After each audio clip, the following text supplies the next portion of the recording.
ہم کشمیر کو دیکھتے ہیں، وہاں مسلمانوں پر ظلم ہو رہا ہے، بھارت کے اندر دیکھتے ہیں مسلمانوں پر ظلم ہو رہا ہے، فلسطین کے اندر دیکھتے ہیں مسلمانوں پر ظلم ہو رہا ہے، جہاں جہاں مسلمان ہیں مسلمانوں پر ظلم ہو رہا ہے، ہم پریشان ہو چکے ہیں۔ اب ہم اللہ کے قرآن سے پوچھتے ہیں کہ اے اللہ کے قرآن تو ذرا بتا کہ ہم تو ذہنی طور پر پریشان ہو چکے ہیں، ہمیں سکون کیسے ملے گا، ہماری پریشانی کیسے دور ہو جائے گی؟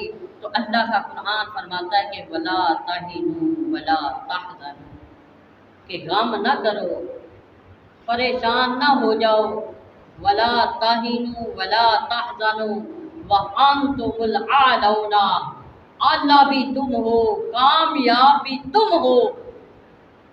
لیکن قرآن نے ایک شرط بتائی ہے، اگر ہم اس شرط پہ عمل کریں گے پھر قرآن فرماتا ہے کہ تم غم بھی نہ کرو، تم پریشان بھی نہ ہو جاؤ، تم اعلیٰ بھی ہو، تم سب سے کامیاب بھی ہو۔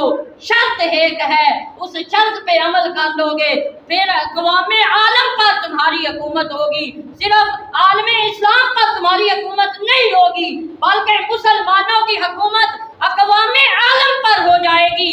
قومیں جتنی بھی ہیں عالم کے اندر سب پر مسلمان غالب آ جائیں گے۔ اس کے لیے ایک شرط ہے جس پر ہم نے عمل کرنا ہے، مسلمان سرخرو ہو جائیں گے۔ قرآن فرماتا ہے کہ ان کنتم مومنین، جب تم سچے مومن بن جاؤ گے اس وقت تم اقوام عالم پر تمہارا ہی سکہ رائج ہو جائے گا۔ جب تم شرعیت اسلامیہ کے مطابق مومن بن جاؤ گے اس وقت صرف مسلمانوں پر تمہاری حکومت نہیں ہوگی بلکہ جتنی بھی قومیں ہیں عالم کے اندر سب پر تمہاری حکومت آ جائے گی۔ ذرا ہم